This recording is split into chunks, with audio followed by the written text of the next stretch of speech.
Hi, welcome back to my knitting podcast. If you're new here, then hi, my name is Wilma and I'm a knitter based in Uppsala in Sweden. I'm so glad you could join me for this episode. This is episode number 6, I believe. And it's actually been a while since I last posted a knitting podcast episode. My last video was my Everything I've Knitted 2024 recap. And thank you so much if you watched that. And since my last episode, I have finished quite a lot. So I have a lot to talk about today and I hope you are excited. So if you watched my 2024 knitting recap, then you may have already seen 2 of the projects, the finished projects that I'm going to talk about in this episode. So I hope you don't find it annoying that I'm going to talk about them one more time. But hopefully I can go into a bit more detail in this episode. I will, for example, talk about the sticking process from when I sticked my Sølje Jakke. However, I also have a few new and exciting cast-ons that you haven't seen before. So with that said, I hope you're comfortable, relaxed, and that you will enjoy this episode. As always, I will start off by talking about what I'm wearing. And this is actually a finished object that I recently finished. And it's the olive turtleneck by the designer called Pernille Larsen. And it's the designer behind the brand Knitting for Olive. And it's this beautiful lace sweater. It's a raglan construction worked from the top down. The recommended yarn is to hold a fingering weight yarn together with 2 strands of lace weight mohair to create this quite large gauge. It's knit on either 6.5 or 6mm needles, depending on what size you knit. So the gauge is a bit different between sizes. I knitted size small, and I'm pretty sure I used a 6mm needle. As you can see, I didn't include any mohair, and instead I just knit my sweater in 1 strand of a worsted weight yarn. And this is a beautiful yarn that I was kindly gifted from Svarta Fåret, and it's their base called Merino, and it's a 100% merino wool, and I knitted in the colorway 221312. And I believe it's also called Ice Queen. It was as I said, quite quick project, so very satisfying to knit. And the lace pattern was quite easy to memorize once you knit a few rounds. Not difficult at all. So I would say quite good beginner project if you would like to knit your first lace pattern. Some design details that I really enjoy with this pattern. It's the 2x2 ribbing on the cuffs and also on the collar, and also how this ribbed panel continues down in the raglan. I think that just looks very, very neat. I also really like the balloon sleeves. I was at first a bit indecisive if I should knit the balloon sleeves or if I should just knit the sleeves straight. But I'm really happy that I decided to go for the balloon sleeves that the pattern calls for.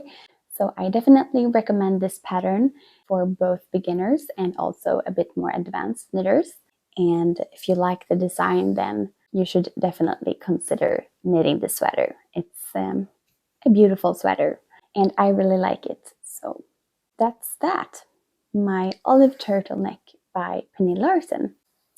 So my second finished object is a cardigan that you probably have already heard me talk about in a previous episode.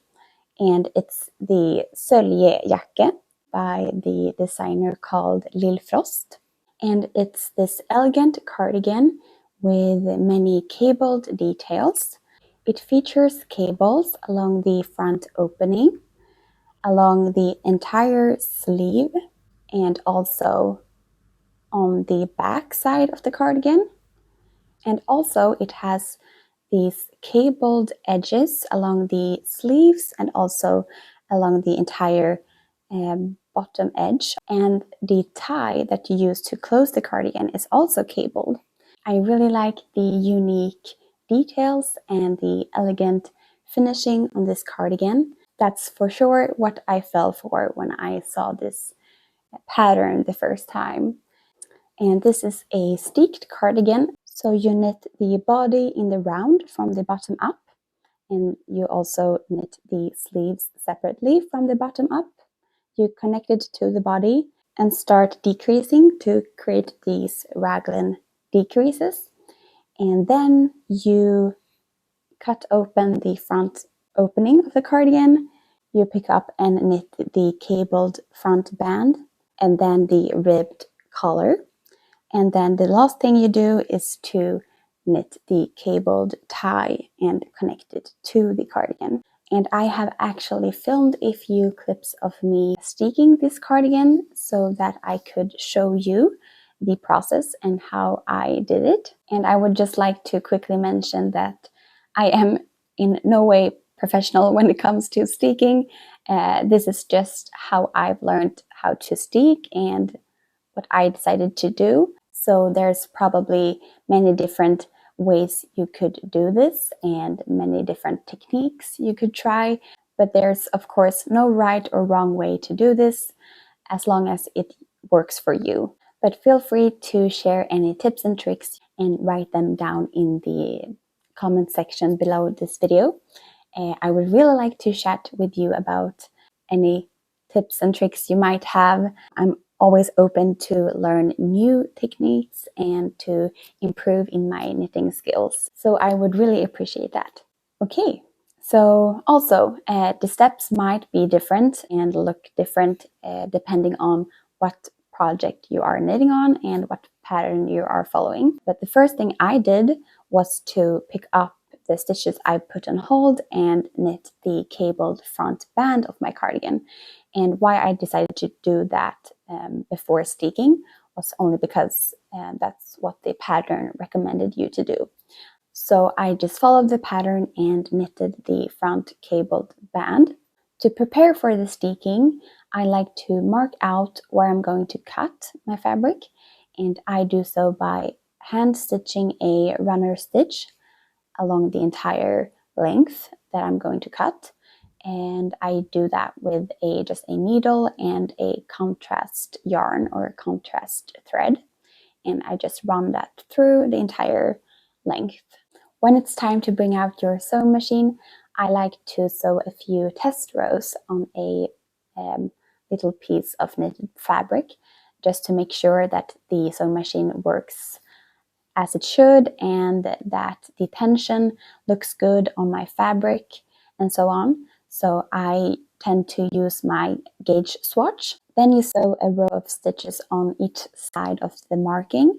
And I tend to use the setting on my machine, so I get a stitch that's somewhere in between a straight stitch and a zigzag stitch. And that is only to make sure that I get a little bit of stretch. That's definitely not necessary. That depends on if you want a bit of stretch in your fabric or not. And I know some people like to maybe first sew a straight stitch and then a zigzag stitch on top of it to really make sure it's secure. And now you're ready to start cutting your fabric.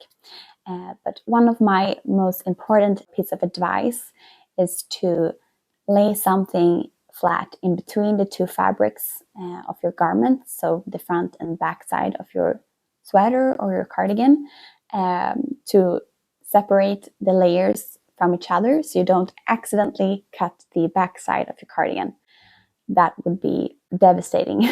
And I really wish no one has to experience that, because that would be just heartbreaking. So by placing, for example, a magazine between the layers, you can easily avoid that problem. So before you start cutting, just remove your running stitch by just pulling the thread, and then you just cut in between the two machine sewn stitches. And now you're done with probably the most intimidating part with steeking. Then you just finish off your cardigan according to your pattern. So I just picked up my collar stitches and knitted the folded ribbed collar.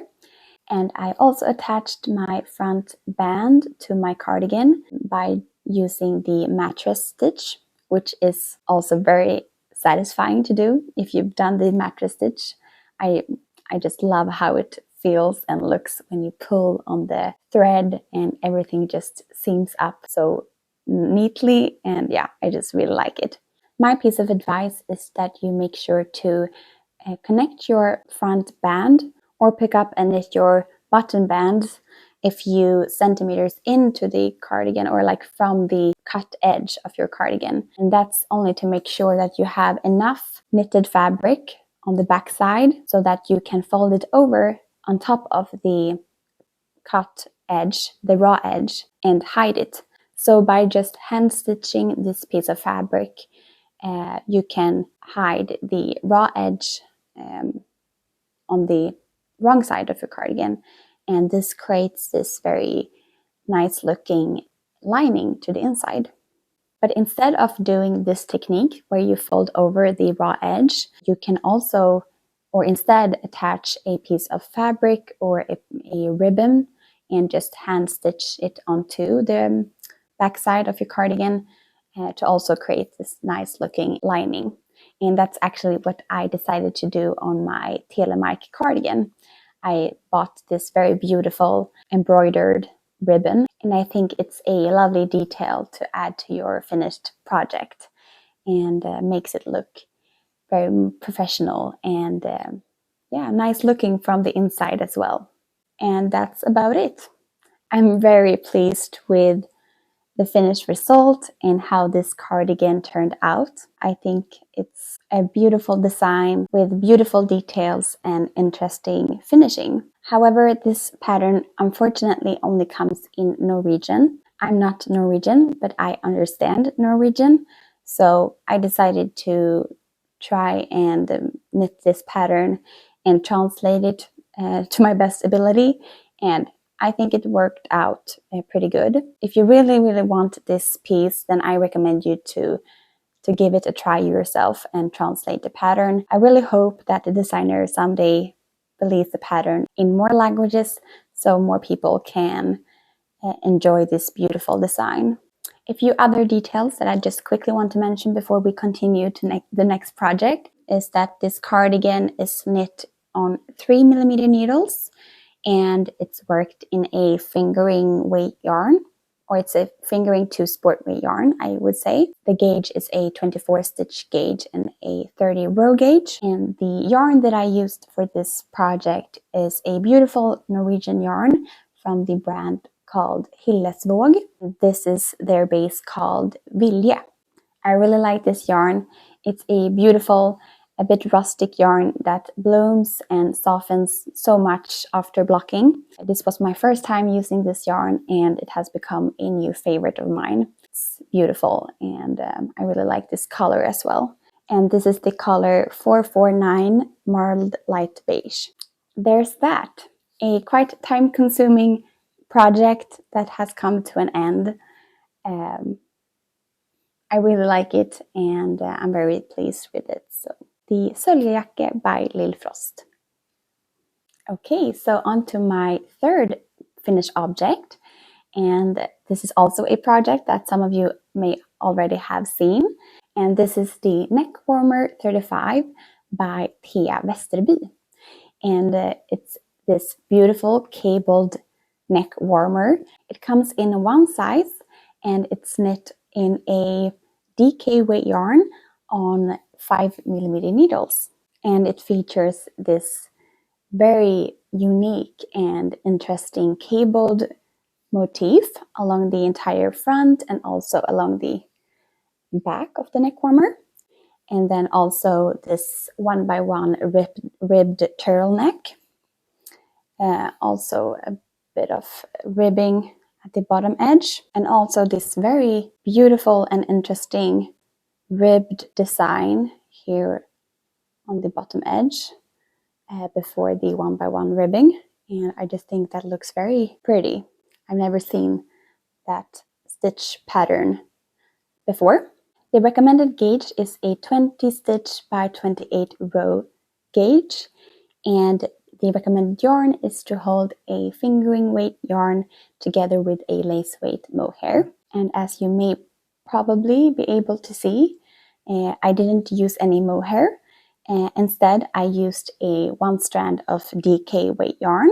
This yarn was kindly gifted to me from a South Korean yarn brand called Nakyang yarn, and this is their base called Bliss. And it's a yarn that contains cashmere, wool, and 2 types of plastic. This yarn is maybe not the warmest yarn because of the plastic content, but it's a very soft yarn, one of the softest yarns I have ever felt, and it's very, very cozy and very nice to wear against my neck. This is a garment that I have found very practical to wear when it's chilly outside instead of wearing a big scarf underneath your jacket. It is also really practical if you want to achieve the sweater underneath the coat look. But if you don't want the bulkiness of a knitted sweater underneath a tight jacket, then this is perfect. So I'm very pleased with this one, and I've used it several times since finishing it. I really liked the knitting experience, and it was a quite quick project, I would say. You start off by casting on, I think, the back side. You then pick up stitches to create the shoulders, and then you continue and knit the front, and then in the end you pick up and knit the turtleneck. So yeah, I think that's everything about this project. Also a pattern I really recommend you to try out. Yes, Neck Warmer 35 by Thea Vesterby. Okay, so let's talk about some works in progress. And the first work in progress is this one. And this is the Eurus sweater by the designer called Aegyoknit. And just look at this beautiful, beautiful texture. I'm so excited about this sweater. This is a beautiful, oversized cabled sweater that features a, as you can see, beautiful cabled design, and the construction is very interesting and unique. It's knit from one sleeve to the other sleeve. So you knit the sweater by first cast on this sleeve, one of the sleeves, and you knit ribbing, and then you continue knitting the sleeve in the round. And once you get to the armhole, you start knitting flat. So you knit it back and forth until you reach the point where you want to knit your neck opening, and then you knit the back and front pieces flat separately. So that's actually where I'm at in the pattern right now. Right now I'm knitting the back piece separately, and I've put the front piece on hold. So a very interesting construction, and I absolutely love knitting on this sweater. At first, I was a bit intimidated by both the cabled pattern and also the construction. But once you've started and knit a few rounds, you get used to it very quickly, and I just can't put it down. I love knitting on this sweater. I think it's very, very, what's the word? I think I've heard people say that a project can be very potato chippy when it's that type of project where you just have to knit one more round and you can't like put it down. And that's this project for me. It's very potato chippy and very intuitive. This sweater is knit in a Aran weight yarn on 6mm needles, and it comes in 3 sizes. So unfortunately not that size inclusive, but since the sweater is so oversized and designed to have quite a lot of positive ease, I think the sweater can be modified to fit many sizes and many different body shapes. I'm knitting size 1, so the smallest size, and maybe it's hard to tell right now, but this is a very wide sweater. As you can see, the length that I have right now is only from one shoulder to the end of the other side of the neck opening. So it will become even wider than it is right now. And it looks a bit short, but that's because you will pick up and knit a quite long ribbed section down here at the bottom edge.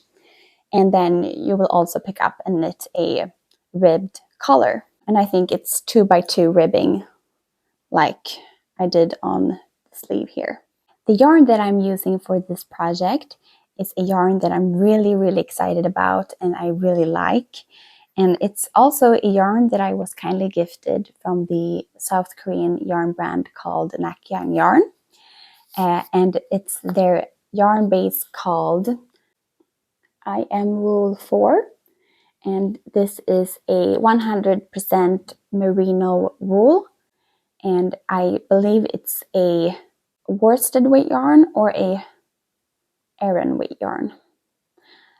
I can never learn. I'm not entirely sure. But this is a 100 gram skein and it comes in 175 meters. This yarn is so incredibly soft. Probably one of the softest merinos I've ever worked with. It's so squishy and plump and I really like how it feels. So I'm so excited to have my sweater knit up in this yarn. It creates a so squishy and lovely texture. My only concern is that since it's so soft that it will peel. But as you know, that's a sacrifice you have to make if you want a lovely soft sweater. Well, not always, but in most cases. And I'm absolutely fine with that. I have a very good de-pillar and I will just have to make sure that I take care of my sweater and de-pill it once in a while. Oh, and also this one is in the colorway 101 and it's their white/cream colorway. I really like how it looks. So I'm very much looking forward to finishing this sweater so that I can wear it. Yes, I think that's everything about this work in progress. So let's go over to the next one. So my second work in progress is the Weekend Slipover by PetiteKnit. And it's this quite simple looking, elegant vest or slipover. This slipover is knit in plain stockinette stitch and it's worked from the top down. So you start off by casting on the back side of the slipover and then you pick up and knit the front shoulder parts and continue down and knitting and shaping the neck hole. And then you connect the front and back panels in the round and knit in the round until you've reached the desired length. And then you pick up and knit ribbed collar and also ribbed edges along the sleeve opening. The recommended gauge is a 50 stitch gauge and 20 row gauge, and it's knit on 5.5 millimeter needles. This garment is designed to have quite a lot of positive ease. So I'm knitting the smallest size, which is size 1. The recommended yarn is to hold a Aran weight yarn together with a lace weight mohair. And the yarn that I decided to knit my slipover in, it's these two. And this is the Filcolana Peruvian Highland Wool. And I'm holding it together with Tilia, also by Filcolana, which is their kid silk mohair. And the Peruvian Highland Wool, it's in the color 203. And I believe the colorway is also called camel. And the mohair is in the colorway 354. And I'm very pleased with how these yarns work up this fabric and the color that it creates. Brown is actually one of my favorite colors, So I'm very excited about this one. And I can see myself wearing this on top of a long-sleeved white t-shirt or maybe a button-up shirt. I think that will look very, very nice. And yeah, I really enjoy this project and I'm excited to have the finished garment. As always, PetiteKnit's patterns are very clear and very easy to follow. So definitely recommend this one as well. So yes, the Weekend Slipover by PetiteKnit. So on to the third and last work in progress. And it's this one. And this is Blouse number 1 by My Favorite Things Knitwear. And I believe it's a quite popular design. It's a quite simple stockinette long sleeve sweater, or like thinner sweater. I really like the quite simple but yet elegant design features of this sweater. So it features a quite wide boat neck. The sleeves are quite long and they flare out at the end, and I really like how that looks. It's knit from the top down in the round, and the shoulder and the sleeves are shaped with, the needles. I will have to put them down.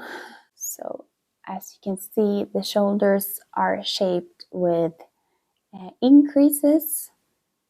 So I'm not quite sure what this construction is called, if it has like a specific name, but yeah, it's just increases to shape the sleeve cap. One thing I really like about this design is that it doesn't feature any ribbing. The finishing at the bottom edge and also at the sleeve, like bottom of the sleeve, will just be a normal in pattern bind off. So it will look like this cast on here at the neck opening. So the edges will look a bit raw and maybe like curl down a bit like this cast on does. And I really like how that looks. The recommended gauge is a 19 stitch gauge and a 27 row gauge. And it's knit on 5mm needles. It's designed to be knit up in 2 strands of light fingering weight yarns held together. So I believe the recommended yarn is to hold Knitting for Olive's pure silk held double to create this maybe more summer/spring appropriate garment. However, I decided to knit my sweater in a slightly warmer yarn so that I can wear it during the colder months as well. So the yarn that I'm using, it's also from Knitting for Olive, but this is their Merino, so their fingering weight Merino, and I'm holding it double. And this is in the colorway called Hazel, or also called 98125. And it's this quite cool toned brown. And as I already mentioned, I really like brown. I believe that I will get a lot of use out of this sweater and that I will really enjoy wearing it. And the pattern is so far very easy to follow and very clear. So I recommend that one as well. And that's about it for this one. The Blouse number 1 by My Favorite Things Knitwear. With that said, I think we've reached the end of this episode. I really hope that you enjoyed watching and that you maybe found some inspiration, maybe got some knitting done. I would again like to thank you all so much for continuing supporting me and for making this YouTube experience so fun and worth it to me. I'm so honored and thankful for each and every one of you and for letting me be part of this so wonderful community. And I hope to see you in my next episode. So until then, take care and happy knitting. Bye!